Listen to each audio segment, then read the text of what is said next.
the greatest combine performance in the history of the combine could be headed to the New Orleans Saints. Does that sound interesting to you? I didn't even realize that he had put together the greatest combine in the history of combines because I don't spend a ton of time paying attention to the combine. I know there are some of you football freaks that are all about it all the time. I think the combine's important. I know the draft is absolutely vital, and I like to assess the results when the time has come. I just don't grind it day to day, so I couldn't have told you that Nick Emmanwori from South Carolina put together the greatest combine effort ever. This is from a tweet from @MathBomb, but it said he put together an unofficial 10 relative athletic score out of a possible 10.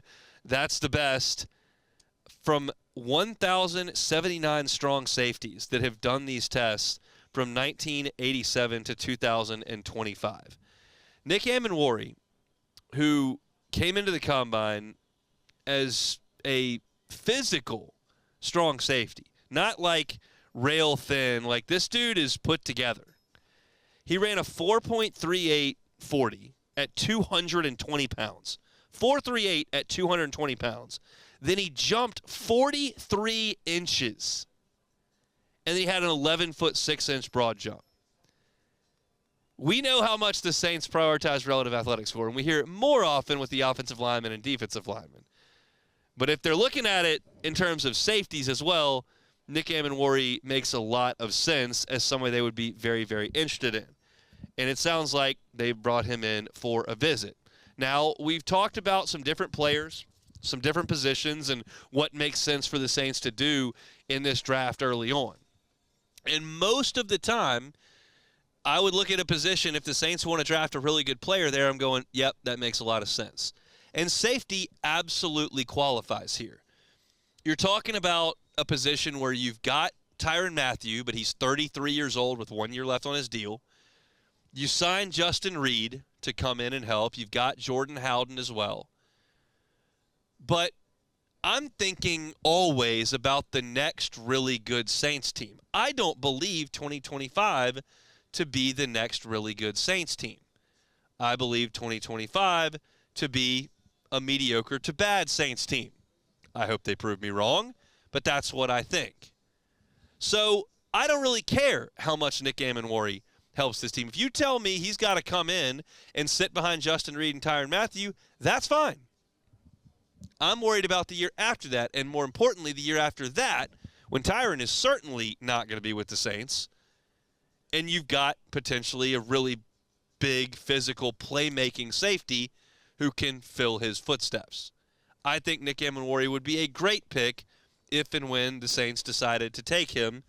Don't know if that's something that you would have to look at 9, probably something you could look at more closely in the second round. You can never rule out Mickey Loomis making some kind of move up. I wouldn't necessarily endorse that, but this is a player that I think makes a lot of sense. He was a very, very good player at South Carolina and certainly has athletic traits that you absolutely cannot teach.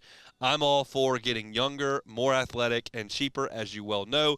Nick Emmanwory makes a lot of sense from that perspective, and it sounds like there's some significant interest from the Saints there. Another place where the Saints are said to have interest, and a pick that I would really, really like, would be Tyler Warren, the tight end from Penn State. Now, that's a pick that you would have to make at 9. That's where you would have to go to get him.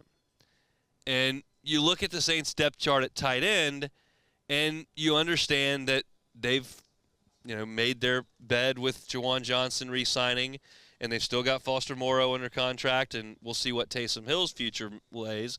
But to me, I think Tyler Warren is as high a floor player as there maybe is in this draft.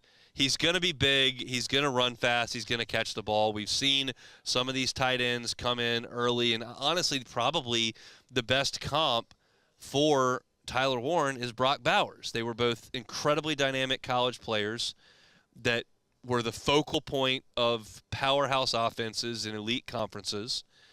And even though teams were making it a point to try to take them away, they couldn't do it. And I think that Tyler Warren probably has a similar impact in the NFL that you saw from Brock Bowers, who set the rookie tight end record. So, yeah, I'm all for that. And I don't really care if you've got to move Foster Morrow aside for the year, if Juwan Johnson's playing time gets cut into, like, I'm not going to let that contract scare me from going to get what I deem to be a significant upgrade at the position. I didn't like the Juwan Johnson contract when you signed it, but that's done. So there's no fixing that. But there's no question in my mind that Tyler Warren is a significant upgrade from Juwan Johnson. I just think he's a much better player. So if the Saints were to go that direction, even though it's a deal where you look at the depth chart and go, well, how's he going to get to the field? Oh, he'll get to the field. He'll get to the field.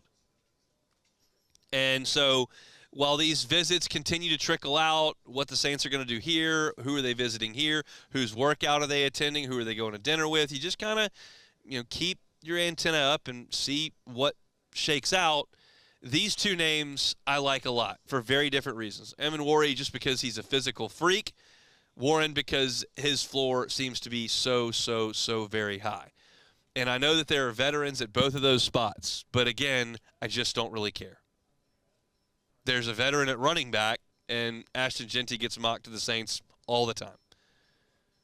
There are very few players on this team that I can think of who are in such good standing and at such a good place in their career and contract that you cannot draft someone at their spot that could potentially take over. I'm not necessarily in a hurry to take a left tackle because of Fuaga did. I'm not going to go draft a center. Those are probably two positions that I'm not looking to upgrade at directly, even though if you did take a tackle, you could move them to right. But that's probably about it. I don't mind you taking the next middle linebacker because Demario Davis is getting up in age. I don't care if you take a running back. I don't care if you take the next Chris Olave. His future is in peril. I don't care if you take a tight end. I don't care if you take a safety. Pass rusher, all looks good to me. And as I assess these options, Emmanwori's the high ceiling, Warren's the high floor. I think both make a ton of sense, and it sounds like the Saints are expressing some interest in both of those guys this year. So that's our look at the New Orleans Saints. You're looking for our Saints content. You can always find that at Hunt on Saints, wherever you find your podcasts, and, of course, on YouTube at Hunt on Saints. Subscribe to that channel. We certainly do appreciate that. Hey, it's Hunt. Thanks for watching Hunt on Saints. Before you leave, help us out a little bit. Hit that like button, leave your comments in the section below, and hit that subscribe button so you get all our content right here from Hunt on Saints. We'll see you next time.